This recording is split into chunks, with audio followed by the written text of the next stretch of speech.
In the previous video blog, we were talking about hair samples and DNA testing and that kind of stuff. Well, I wanted to show you a little bit about hair samples. This first one is a human hair, and I know it's human because it's mine. I pulled it out of my head and I looked at it under a microscope. In it, you can see the fibrous content and the walls. You can see the dark center, which is the medulla. And you can see a little bit of the scaling. What am I talking about scaling? Well, this next picture shows scalings. It's those little fine lines that are going across the hairs and so forth. So this is another feature that you can determine the types of animals. This next photo is another picture of scaling, and you can see a little bit of the fibrous content. However, if it was human, you should start seeing a medulla. However, there are some rare humans that don't have a medulla in the center. This next picture is actually not human. I believe this to be a bear.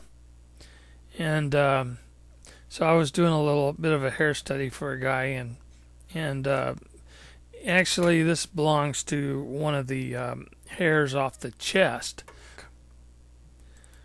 This next photo is a photo of a primate root. Okay, you can see the root at the very end there. This next photo is elk root. Okay, you can see how that looks. And this is an unknown root from some hair that was taken in the hot zone. Notice how close it looks to the primate root. This particular hair has no medulla, and if you look at it real closely, well, let's put it this way. This is a high probability hairs or hair, because I got this from one of my cameras that was being messed with, and the camera had a photo of a face, so we're pretty sure that this is high probability Bigfoot. This next one is also from the hot zone. Again, no medulla, fibrous content. The diameter shows that it's fairly thick and sturdy. So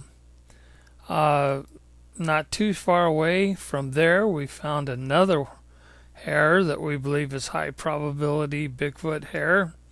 And these match high probability Bigfoot hairs from Skookum Valley, from California, from New York, and so forth. So we're fairly confident that this is a Bigfoot hair. This is one that I took off of duct tape. By hanging a trout 12 feet up in the air, putting duct tape all around it, and yes, we got some hair pulled off, and this is a good look at the particular hair. So that gives you a little bit of an idea of how you can use a microscope to identify your hairs. There are databases online that you can go to, that you can look up, and you can see that all the various known animals, their medullas, their diameters, their consistency, the scaling, all of that kind of stuff. So you can get a pretty good idea as to whether or not the hair that you just found is Bigfoot.